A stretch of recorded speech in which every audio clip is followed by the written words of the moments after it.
Hello बच्चों, welcome back to my channel. कैसे हैं आप सब लोग। आज की वीडियो में मैं आप लोग के लिए मैक्रो इकोनॉमिक्स के एमसीक्यूज क्वेश्चंस लेकर के आई हूँ। मैंने पहले भी इसका एक फर्स्ट पार्ट अपलोड किया था। अगर आप लोगों ने नहीं देखा है तो उसका लिंक मैं डिस्क्रिप्शन में दे दूँगी या फिर आई बटन में दे दूँगी, आप वहाँ से चेक कर लीजिएगा। काफ़ी अच्छे क्वेश्चन हैं। आज की वीडियो में इसका सेकंड पार्ट रहेगा, तो ये वीडियो शुरू करते हैं। लेकिन वीडियो शुरू करने से पहले आपको क्या करना है, चैनल को सब्सक्राइब करना है, वीडियो को लाइक करना है और फ्रेंड्स साथ वीडियो को शेयर भी कर देना है। आइए शुरू करते हैं। फर्स्ट क्वेश्चन है, राष्ट्रीय आय लेखांकन व्यवसाय लेखांकन के निम्नलिखित सिद्धांत के आधार पर राष्ट्रीय आय खातों को तैयार करने और प्रस्तुत करने की एक विधि है। National income accounting is the method of preparing and presenting national income accounts based on the following principle of business accounting: single entry system, double entry system, both A and B, either A or B. तो question में पूछ रहा है, जो राष्ट्रीय आय लेखांकन किया जाता है, नेशनल इनकम का जो अकाउंटिंग की जाती है, तो वो किस उस पर बेस्ड होती है। आपको पता ही होगा, जैसे कि अकाउंटिंग है हम लोग की डबल एंट्री सिस्टम पर बेस्ड होती है, जो अब की जाती है दोहरा लेखा प्रणाली है। तो इसमें भी जिसका यूज़ किया जाता है वो डबल एंट्री सिस्टम ही होता है, दोहरा लेखा प्रणाली होती है। तो एक तरह से यहाँ पर क्या हो जाएगा, ऑप्शन बी। नेक्स्ट क्वेश्चन है, किसी देश की राष्ट्रीय आय के निर्धारण में निम्नलिखित में से किस विधि का प्रयोग नहीं किया जाता है? Which of the following method is not used in determining national income of a country? Income method, investment method, output method, input method. Input method. Question में कह रहा है कि जो किसी देश की नेशनल इनकम निकाली जाती है, कैलकुलेट की जाती है, तो वहाँ पर कौन सा मेथड का यूजली यूज़ नहीं किया जाता, तो वो हो जाएगा इन्वेस्टमेंट मेथड, निवेश का तरीका। जो किस तरह से निवेश किया जा रहा है उसकी जो विधि होती है, निवेश विधि, उसका यूज़ नहीं करते, बाकी तीनों ही मेथड यूज़ किए जाएंगे। तो एक आंसर हो जाएगा ऑप्शन बी। नेक्स्ट क्वेश्चन है, घरेलू क्षेत्र की संभावित क्रय शक्ति को जानने के लिए हम इस अवधारणा का उपयोग करते हैं। To know the potential purchasing power of the household sector we make use of the concept of disposable income, national income, personal income, private income. तो यहाँ पर क्वेश्चन में कह रहा है, जो घरेलू क्षेत्र की संभावित क्रय शक्ति, ये देखना कि कितनी परचेजिंग पावर है, जो डोमेस्टिक एरिया है, हाउस होल्ड सेक्टर है, उसकी अलग अलग सेक्टर्स होते हैं, आपको पता ही होगा। तो उसमें हम किस अवधारणा का प्रयोग करते हैं, रोज आय, राष्ट्रीय आय, व्यक्तिगत आय या फिर निजी आय। तो उसमें हम यूज़ करते हैं डिस्पोजेबल इनकम का, प्रयोज्य आय का। तो एक आंसर हो जाएगा ऑप्शन ए। नेक्स्ट क्वेश्चन है, निम्नलिखित में से कौन सा भारत सरकार के बजट की घाटी का सबसे बड़ा हिस्सा है? Which one of the following forms the largest share of deficit of government of Indian budget? Primary deficit, physical deficit, budgetary deficit, revenue deficit. Question में कह रहा है कि भारत सरकार का जो बजट होता है, आपको पता ही होगा, तीन तरह का बजट होता है, एक संतुलित हो जाता है, एक आधिक्य का होता है और घाटे का बजट होता है। तो भारत का जो बजट है वो ज़्यादातर घाटे का ही रहता है। तो जो घाटे का बजट है उसमें सबसे बड़ा हिस्सा किसका होता है? प्राथमिक घाटा, राजकोषीय घाटा, बजटीय घाटा, राजस्व घाटा। तो उसमें जो सबसे बड़ा हिस्सा होता है वो राजकोषीय घाटे का होता है, फिजिकल डिफिसिट का होता है। तो करेक्ट आंसर हो जाएगा ऑप्शन बी। नेक्स्ट क्वेश्चन है, कुल व्यय और कुल प्राप्तियों के बीच के अंतर को कहा जाता है? The difference between total expenditure and total receipt is called physical deficit, revenue deficit, budget deficit या फिर प्राइमरी डिफिसिट। तो जो कुल व्यय होते हैं और कुल जो प्राप्तियां होती हैं किसी देश में, जितने भी एक्सपेंसेस टोटल हो रहा है, टोटल एक्सपेंडिचर और टोटल जो उसकी इनकम हो रही है, तो उसके बीच का जो डिफरेंस होता है वो कहलाता है बजट घाटा, यानी कि बजटरी डिफिसिट। तो करेक्ट आंसर हो जाएगा ऑप्शन सी। नेक्स्ट क्वेश्चन है, सरकारी मुद्रा की सीमाओं को लागू करती हैं। Government enforce currency limitations to keep resident individuals and business from investing in other nations, preserve hard currencies to finance trade deficit और repay debts, protect a currency from speculators, all of the above. तो question में कह रहा है, जो सरकार होती है मुद्रा की एक सीमाएं निर्धारित करती है। तो ऐसा क्यों करती है गवर्नमेंट? कि निवासी व्यक्तियों व्यवसायों को अन्य देशों में निवेश करने से रोकने के लिए, व्यापार घाटे को वित्त पोषित करने या कर्ज चुकाने के लिए, कठिन मुद्राओं को संरक्षित करना, सट्टेबाजों से मुद्रा की सुरक्षा करना, या फिर ये सभी। तो सरकार जो मुद्रा की एक सीमाएं लिमिटेशंस रखती है तो इसलिए रखती है कि इन तीनों से ही प्रोटेक्ट किया जा सके। तो एक आंसर होगा ऑप्शन डी। नेक्स्ट क्वेश्चन है, राष्ट्रीय आय समान है, national income is same as net national product at cost, net domestic product at market price, net domestic product at cost, net national product at market price. तो आपको बताना है जो राष्ट्रीय आय है, नेशनल इनकम होती है, अपने जीडीपी, एनएनपी है, एट मार्केट प्राइस है, एट फैक्ट्री कॉस्ट है, कई तरह से आपने देखा होगा, इसके बारे में पढ़ा होगा। तो जो राष्ट्रीय आय होती है वो किसके समान मानी जाती है? लागत पर शुद्ध राष्ट्रीय उत्पाद के, बाजार मूल्य पर शुद्ध घरेलू उत्पाद के, लागत पर शुद्ध घरेलू उत्पाद की, या फिर बाजार मूल्य पर शुद्ध राष्ट्रीय उत्पाद की। तो जो राष्ट्रीय आय होती है वो लागत पर शुद्ध राष्ट्रीय उत्पाद के बराबर होती है, net national product at cost. तो एक आंसर हो जाएगा ऑप्शन ए। नेक्स्ट क्वेश्चन है, भारत में राष्ट्रीय आय किसके द्वारा संकलित की जाती है? National income in India is compiled by finance commission, central statistical organisation, Indian statistical institute, या फिर एनडीसी। तो जो भारत में राष्ट्रीय आय है, इससे पहले ही जो फर्स्ट पार्ट था उसमें मैंने आप लोगों को बताया था जो जीडीपी होती है उसका संकलन कौन करता है। और आज की वीडियो में है क्वेश्चन आपका कि नेशनल इनकम का संकलन कौन करता है, तो वो हो जाएगा केंद्रीय सांख्यिकी संगठन, सेंट्रल स्टैटिस्टिकल ऑर्गेनाइजेशन। शॉर्ट में भी दे सकता है, तो शॉर्ट में CSO होगा। तो एक आंसर क्या हो जाएगा? Option B. यहाँ पर कंफ्यूज मत होइएगा कि इंडियन स्टैटिस्टिकल इंस्टीट्यूट और सेंट्रल स्टैटिस्टिकल ऑर्गेनाइजेशन में। करेक्ट आंसर है आप लोगों का central statistical organisation. Next question है, निम्नलिखित में से किसे विकसित अर्थव्यवस्था कहा जाता है? Which of the following are referred to as the developed economies? Countries earning huge industrial profits, countries having large per capita income, countries advanced in technology, countries proficient in trade and export. तो question में जो पूछ रहा है कि विकसित अर्थव्यवस्था किसे माना जाएगा, जैसे आपको पता ही होगा कि 3 तरह की होती हैं, विकसित है, विकासशील है और अविकसित होती हैं। तो यहाँ पर जो विकसित है, पूरी तरह से डेवलप्ड कंट्री है, वो कौन सी होगी?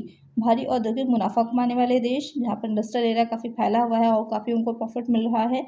जिन देशों की प्रति व्यक्ति आय अधिक है, यानी कि जो उनके प्रति व्यक्ति आय है एक व्यक्ति की, वो बहुत ज़्यादा है। प्रौद्योगिकी में उन्नत देश, जिनकी टेक्नोलॉजी बहुत ज़्यादा उनके पास है। व्यापार और निर्यात में कुशल देश, जिनका एक्सपोर्ट इम्पोर्ट का बिजनेस जो है बहुत ज़्यादा फैला हुआ है। तो यहाँ पर कौन हो जाएंगे? जो जिनकी प्रति व्यक्ति आय अधिक होती है। किसी देश की खुशहाली उसकी जो कितना अच्छा ढंग से है, या कितना विकसित है, या कितना ज़्यादा उसके लोगों का जीवन अच्छा है, इसको जो निकाला जाता है वो प्रति व्यक्ति आय से ही निकाला जाता है। तो करेक्ट आंसर हो जाएगा यहाँ पर ऑप्शन बी। सिंपल सी बात है, अगर वहाँ के लोगों की आय ज़्यादा होगी तो टेक्नोलॉजी अच्छी है, तभी तो लागतें कम आ रही हैं, इसीलिए जो आय ज़्यादा हो रही है, हर तरह से देश डेवलप होगा। तो करेक्ट आंसर है ऑप्शन है। निम्नलिखित में से कौन सा कथन एक अर्थव्यवस्था की केंद्रीय समस्या का सही चित्र प्रस्तुत करता है? Which of the following statements gives a true picture of the central problem of an economy? How to produce, how to distribute the produce goods, what to produce, all of the above. यहाँ पर आप micro economics की बात करें या macro economics की, यहाँ पर दोनों का ही ये एक सेंट्रल प्रॉब्लम होती है, केंद्रीय समस्या होती है कि उत्पादन कैसे करें, उत्पादित वस्तुओं का वितरण कैसे करें, क्या उत्पादन करें, या फिर ये सभी। क्योंकि इसी के चारों तरफ क्या होता है, हमारी जो इकोनॉमी होती है, अर्थव्यवस्था जो होती है, वो चक्कर काटती रहती है। तो करेक्ट आंसर यहाँ पे क्या हो जाएगा? ऑप्शन डी, क्योंकि ये तीनों ही इंपॉर्टेंट होते हैं, कैसे प्रोड्यूस किया जाए, किन चीज़ों को किया जाए, और कैसे उसका वितरण किया जाए। तो करेक्ट आंसर होगा ऑप्शन डी। नेक्स्ट क्वेश्चन है, बाजार मूल्य पर जीएनपी बराबर है, GNP at MP is equal to dash. GNP, यहाँ पर आपको कुछ फॉर्मूलाज दे रखे हैं, आपको उसमें से सही फार्मूला ढूंढ के बताना है कि जब मार्केट प्राइस पर हम जीएनपी की बात करते हैं तो वो किसके बराबर होती है।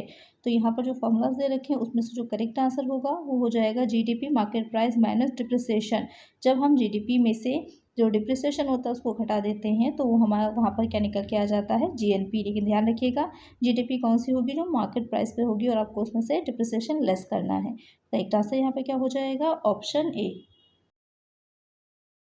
नेक्स्ट क्वेश्चन है, NDP at market price is equal to.